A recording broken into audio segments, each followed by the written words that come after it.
Bonjour chers collègues, ravi de partager avec vous cette vidéo pour vous expliquer comment vous allez procéder à modéliser un questionnaire sous forme d'un exercice composé de plusieurs questions. Donc pour commencer, je vais d'abord vous présenter un exemple qui est déjà fait. Donc voilà le contenu de cet exemple. Vous avez une étude d'une fonction réelle, numérique, une fonction numérique. Donc voilà, la question est la suivante. Étude de la fonction f de x qui est égale à 2 log de x plus 1 divisé par 2x. Donc ici, on propose à l'étudiant de répondre à 4 questions. Voilà. Et ces 4 questions, elles sont de types différents. Donc la première question, c'est un combo box dans lequel l'étudiant il va choisir la réponse qu'elle la trouve juste. On va choisir la bonne réponse. Dans la deuxième question, on lui propose une autre forme de questionnaire. Donc c'est un questionnaire à bouton radio. Donc il va choisir une seule réponse qui est juste parmi ces 3 qui sont proposées. Pareil pour la troisième question. Donner le signe de la dérivée de la fonction f de x. On lui propose 3 réponses. Il y a une seule qui est juste. Et à 100%, on peut donner une autre réponse qui est partiellement juste pour lui donner une pondération. Et la quatrième question, c'est une question dans laquelle l'étudiant il va répondre à une valeur numérique et cette valeur numérique, on peut lui donner un taux d'erreur de 0,1 par exemple. Là, c'est une valeur numérique, par exemple, si la bonne réponse est égale à 12,3, donc si on lui donne une tolérance de 0,1, donc il peut saisir soit 12,3 ou bien 12,4 ou bien 12,2. C'est-à-dire que la réponse doit être comprise entre 12,2 et 12,4. Donc bref, donc on va faire une petite simulation. Donc moi je vais me positionner comme un étudiant. Donc je vais faire des réponses. Donc supposons que je vais par exemple choisir celle-là au hasard. Donc, celle-là. Et moi je trouve que la dérivée de la fonction c'est cette valeur. La réponse le signe de la fonction f' de x. Donc je pense qu'il est positif entre cet intervalle et négatif dans cet intervalle. Et la valeur de f de racine carrée de e, je vais prendre par exemple 12,60, 0,6 par exemple. Après, je valide. Voilà les réponses. La première réponse elle est fausse, la deuxième réponse elle est juste, la troisième réponse elle est aussi juste et la quatrième réponse elle est juste. Maintenant, je vais vous montrer comment vous allez procéder à modéliser ce type d'exercice. Donc, je vous conseille bien de répondre d'abord à vos exercices. Donc, vous allez préparer un document dans lequel vous allez des bonnes réponses. Voilà la question. Étude de la fonction f de x. C'est le même exemple que je viens de vous montrer. Donc, le domaine de définition, vous allez écrire la bonne réponse. La dérivée, voilà la bonne réponse. Le calcul de f' de racine carrée de e vaut 0, voilà la bonne réponse. Et la dérivée, le signe de f' de x, voilà la bonne réponse. Et le calcul de f de racine carrée de 2, voilà la bonne réponse. Voilà, vous allez d'abord saisir les bonnes réponses et après on va passer à faire la modélisation. Donc pour faire la modélisation, donc, je vais vous montrer comment faire. Donc je vais créer une réponse. Donc, je vais procéder à créer, c'est-à-dire le questionnaire sous forme d'un petit exercice. Donc, comme vous savez, donc on va passer directement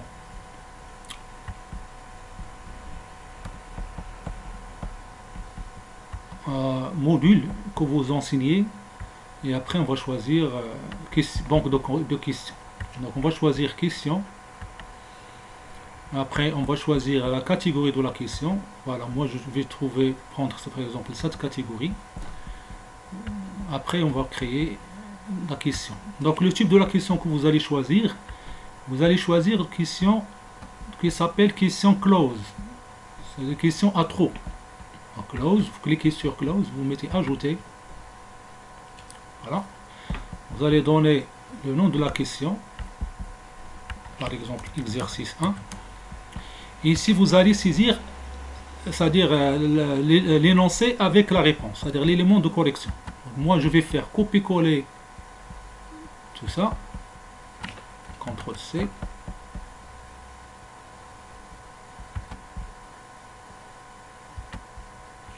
Je vais faire coller ici.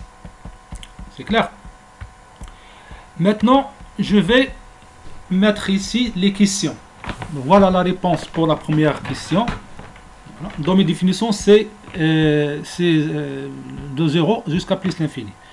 Donc, il y a un lien internet qui va vous permettre de générer, c'est-à-dire le code de close pour créer des questions de type différent. Donc, normalement, nous, on saisit des codes, c'est-à-dire des syntaxes, mais pour vous faciliter la tâche, donc je vais vous montrer un lien, c'est celui-là. Je vais vous envoyer ça sur votre boîte email. Je vais vous communiquer ce lien. Donc, vous sélectionnez ce lien et vous lancez ici ce lien et va vous donner un éditeur qu'on appelle Atomozo. Donc, c'est celui-là. Donc, il va vous aider, c'est-à-dire beaucoup pour modéliser rapidement vos questions close. Voilà ce que vous allez faire maintenant. Je vais retourner à la question. Ici, à l'intérieur, ici, je vais faire CTRL X, c'est clair, et je vais retourner à mon Z et je vais créer sur c'est-à-dire ce bouton. This is an editor for close question. C'est un éditeur de questionnaire close. Vous cliquez ici et vous allez choisir ici le type de questions. Il y en a plusieurs. Donc short en soi, c'est-à-dire c'est une réponse courte, c'est-à-dire que l'étudiant il doit saisir une réponse directe, c'est-à-dire il va saisir une réponse directe. Et cette réponse c'est une chaîne de caractères, c'est clair, qui n'est pas sensible à la case. Si vous voudrez que c'est-à-dire la chaîne de caractères soit sensible à la case, vous allez choisir cette option. Clair. Pour sélectionner, c'est-à-dire sélectionner une question à plusieurs choix sous forme de combo box, on va choisir drop down list. Si vous voudrez des combo box radio ou bien des boutons radio vertical, on choisit cette option, ou bien horizontal, on choisit cette option, ou bien un numérique, c'est-à-dire que l'étudiant doit saisir une valeur numérique. Pour notre cas, on va choisir drop down menu. Ici, je vais saisir la bonne réponse. Voilà la réponse que je fais copier-coller. Ici, je vais donner des réponses erronées. Par exemple, entre crochets, ou bien je peux faire copier-coller la même question, la même réponse, et je vais modifier les valeurs ici. Je vais mettre ici CTRL-C, je vais mettre ici moins l'infini jusqu'à plus l'infini. Je peux mettre ici une autre question erronée. Je peux mettre par exemple ici CTRL-C, ici CTRL-V. Je peux mettre ici de moins l'infini jusqu'à 0 par exemple. Je peux ajouter une autre proposition. Je peux mettre ici par exemple de 0 jusqu'à par exemple 3. Je ferme crochet et union entre crochets, union entre crochets par exemple de 5 jusqu'à l'infini. Voilà, ce sont des données erronées. La bonne réponse est celle-là. On va lui donner la pondération 100%. C'est clair? Et je fais insérer. Une fois ce code est généré, je fais copier-coller. Je vais retourner à mon questionnaire et je vais le coller ici. Maintenant, je passe à la deuxième question. Deuxième question, je vais proposer des réponses sous forme de bouton radio vertical. Donc, je vais sélectionner, c'est-à-dire cette bonne réponse, et je vais retourner à l'éditeur. J'efface tout ça, je vais créer un autre éditeur. Et je vais choisir ici, bouton vertical, colonne. Et je vais coller la bonne réponse. Après, copier-coller. Et je vais saisir la réponse, mais cette fois-ci erronée. Je peux mettre ici, par exemple ici, 2, tout ça, moins 1, divisé par, ou bien log de x moins 1 divisé par 2. Vous pouvez ajouter d'autres options. Je peux mettre par exemple ici, log de x divisé par 2x, par exemple. Voilà. Et la bonne réponse, c'est la première. Je fais insérer. Je vais copier ce code et je vais le coller à l'endroit correspondant. C'est ici. Ici, la réponse, elle est ferme. C'est une réponse, c'est-à-dire fixe. Donc, calculer f' de racine carrée de Donc la réponse est 0. Donc je vais retourner à l'éditeur de Glows. J'efface cette réponse et je vais créer une autre réponse. Je vais choisir ici numérique. Je vais mettre ici 0. La valeur 0. 100%. Il n'y a pas de tolérance plus ou moins. Ici je vais donner des valeurs différentes. Par exemple 1. Je fais insérer. Après je vais copier ce code et je vais le coller dans la réponse correspondante. Maintenant ici je vais choisir un autre type de réponse, mais cette fois c'est des boutons radio, mais de façon horizontale. Il faut qu'il soit positionné horizontalement. Donc je vais copier la bonne réponse, je retourne à l'éditeur et je vais choisir ici horizontal row of radio button. Je vais saisir ici la bonne réponse et après ici je vais modifier les réponses. Ici je vais mettre ici au lieu de négatif, je vais mettre ici positif. Et au début je vais mettre ici négatif. Pardon, négatif. Je peux ajouter ici, je peux changer ici, par exemple ici, je peux mettre ici, au lieu de racine carrée de 2, je peux mettre ici 2. Donc vous donnez c'est-à-dire des réponses erronées. Je peux mettre ici positif 2 racine carrée de 2. Ici je peux mettre ici moins l'infini, comme vous voulez. Donc on va faire des n'importe quoi pour tromper l'étudiant. Donc je vais insérer, je vais choisir toute cette ligne et je vais les coller dans mon examen. Maintenant calculer valeur f de racine carrée de e. Donc c'est 12,65. Je vais faire CTRL X et je vais retourner à l'éditeur de mon Glows, de questionnaire Glows. Je vais choisir ici numérique cette fois-ci. Je vais saisir la bonne réponse, c'est celle-là. Ici, je vais donner une tolérance de 0,1. C'est-à-dire que la bonne réponse, c'est entre 12,64 pardon, 12,55 et 12,75. C'est-à-dire ici, on va ajouter plus 0,1 et moins 0,1.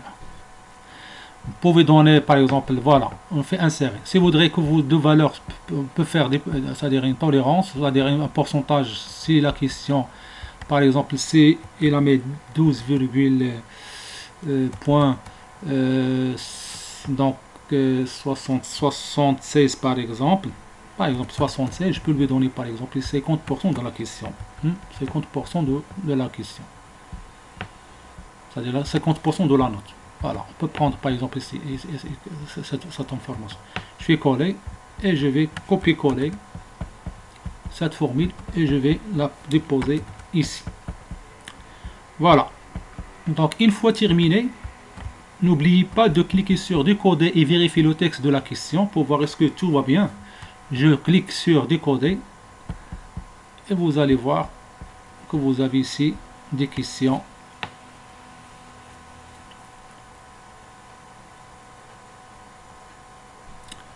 Voilà, des questions numériques. Donc j'ai ici donc un petit problème ici à ce niveau. Je vais voir où se situe le problème. Donc l'erreur est située à ce niveau. Donc lorsque je mets ici la valeur réelle, donc la valeur numérique, donc normalement on met 0.0 de 0.0.0. C'est-à-dire ici j'ai oublié d'ajouter ici j'ai oublié. Donc normalement à chaque fois qu'on fait une réponse erronée, on peut mettre ici par exemple 0.0. Il n'y a pas de tolérance par exemple. Voilà, on règle le problème. Donc une fois, donc ce que j'oublie ici, j'ai pas ajouté le taux d'erreur ici, donc on va mettre 0.0. c'est comme ce qu'on a fait avec cette forme. On fait 2 points étoiles comme ça. On va mettre 2.0.0, 2 points, on peut mettre ici 0.0, c'est à dire qu'il n'y a pas de tolérance. Une fois terminé, vous allez cliquer sur décoder et vérifier le texte de la question. Voilà, vous allez, toutes les questions elles sont bien compilées, c'est-à-dire que tout va bien. Maintenant, une fois terminé, vous allez enregistrer les modifications. Vous allez faire un petit aperçu pour vérifier ce que tout va bien. Vous faites un petit aperçu et vous aurez un aperçu comme celui-là. Voilà la question qu'on vient de modéliser, donc l'exercice 1. Vous voyez, donc vous allez ici la réponse, donc la réponse c'est 0,1. Donc il y a une chose que je vais vous montrer, donc la bonne réponse c'est ça. Ici je vais mettre ici 0. Ici je vais prendre par exemple cette valeur, ici je vais mettre par exemple 12,66. 66 il est comprise entre 2,66 il est comprise entre 12,65 et 12,75. Donc après je vais cliquer sur la bonne réponse, envoyer et terminer. On va voir les résultats. Voilà, toutes les réponses sont justes.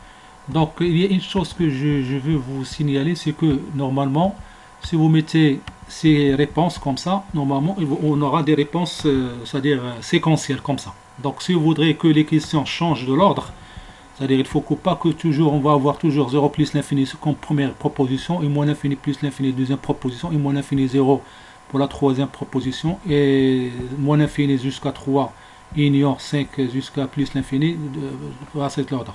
Comme vous allez faire, vous allez mettre ici tiré de 8 et vous mettez grand S, c'est-à-dire c'est fait, c'est-à-dire aléatoire, c'est-à-dire le mélange des réponses. La même chose ici, vous mettez S à côté de S, de V. Ici, vous mettez S à côté de H. C'est pour avoir des mélanges des réponses. Voilà. Après, une fois terminé, n'oubliez pas de décoder et vérifier le texte. Donc, je pense que tout va bien. Après, je vais faire un aperçu, enregistrer les modifications. Après, je fais aperçu pour tester est-ce que tout va bien. Voilà, vous voyez maintenant les réponses, elles sont mélangées. Vous voyez. Donc, à chaque fois que je relance l'examen, donc je fais terminer, après je fais relancer, vous allez voir que l'ordre c'est-à-dire des choix ou bien des propositions il change. Oui, maintenant 0 plus l'infini devient un troisième ordre, donc c'est-à-dire que la position de ces choix à chaque fois elle change. Voilà, je pense que cette vidéo elle est très claire et merci pour votre attention.